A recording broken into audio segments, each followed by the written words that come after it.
Now let's take a look at how to make the Dollistocks with the shape 2 or shape 3 sole. So this is the exact same process. It's pretty much the exact same pattern. The pieces are just smaller, and for this design we are just going to demo a single buckle strap. The pattern does have the option for a double buckle strap as well, but for that one you're going to need some super tiny buckles, and you'll have to be very dexterous with your fingers to get those to thread through. It's pretty challenging at this small scale just to get this to thread through this buckle, which is why we've opted for just this variation with the shoe kit. So to get started on this one, it's all the same things. You'll have your soles prepped and your vinyl. If you're using the Pixie Pack, great, you're ready to go. And if not, we just start by looking at the pattern. The pattern pieces for this one are very tiny. They're a 1/2 inch wide on the whole length of that piece. So the strips included in the kit are 1/2 inch wide.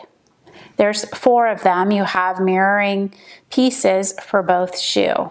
So if you're using your own product, you're going to go ahead and just cut your strip of vinyl, flip it over, place the pattern pieces, and trace. And again, on this one, if you're using something that has a pattern, you're going to want to look at the positioning of the color so that you see a mirrored image. And here you can see we have pink on the outside, blue on the inside, and then that yellow strap buckles right over the pink. So when we place the pieces here, if we want to do something similar and we start at the end with the blue going to yellow, I'm just going to turn around and match those points up, the small part of the strap, and have this pink for the opposite side. Then I'm going to find a place farther down where the blue starts and turns to green, and we'll do that exact same thing. And again, you're going to want to mark and trace all that on the back side of this vinyl strip. Being that these little straps are so close to the right size for the buckles, depending on which buckles you're going to use, I would just test it real quick before you continue. If you can slide that in and fold it back through, no problem, then you're good to go. If it's a little tight, you can always just come in and trim it down a tiny bit so it slides through easier, especially the second one that has to slide over the top. You just want to make sure that they both will feed right through the straps. Then to make this shoe, following that process, we are using double-sided quilter's tape. Place that down, feed it through the strap so that, for me, I want the buckle, the wider part on the outside, so I'm going to feed this through like this, and then back through. It folds over about 3/8 of an inch. And that is secure. And here we have all the pieces ready to go. So we've got the straps with the buckles applied. And again, those are mirrored pieces. We have the shape 2 soles, they're already sealed, and the white foam for the bottom. So we just go ahead and mark the placement of the straps on the bottom. You can use the pattern piece. I'm just gonna line this up with an existing shoe that I've already made. I know it fits great. So I'm just gonna line this up right next to it and mark the placement of the strap on the unfinished side of the sole, which will be the bottom. And you can see that there. So that's going to line up. And then we can do that for the other side.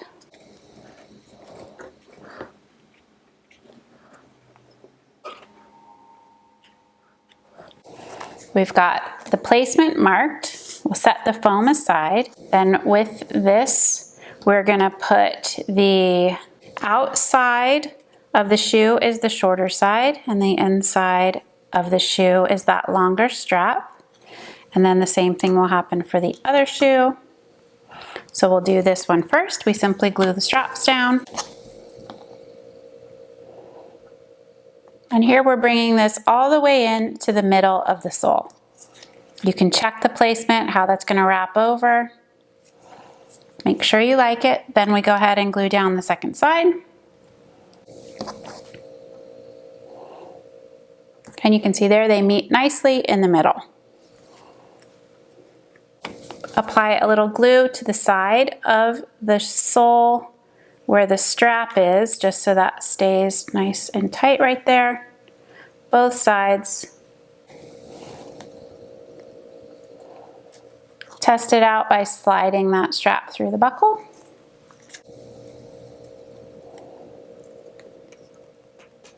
Super cute. You can see how that rainbow kind of comes right across and overlaps on the side. We can test the fit here by slipping that on, making sure we have that buckle tightened the way we want to have it tightened. Everything looks great here. This is on the ruby red foot, and you can see that fits nicely with the size and shape of her foot. So now I'm just going to flip it over and we'll apply the white foam right to the bottom. Apply that down. That was close. I almost put that on backwards. And here we go. Press down, especially on the sides here where the strap are. You want that to seal without any gaps between the strap and the foam and the cork.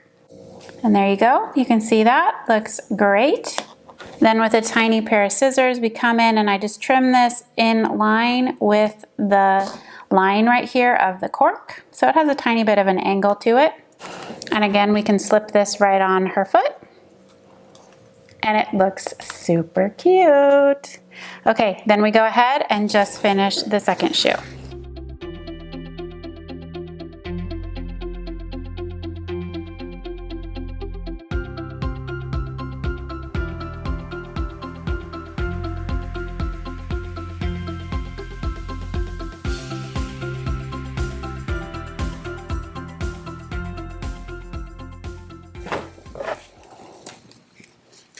Then we can test out the fit here.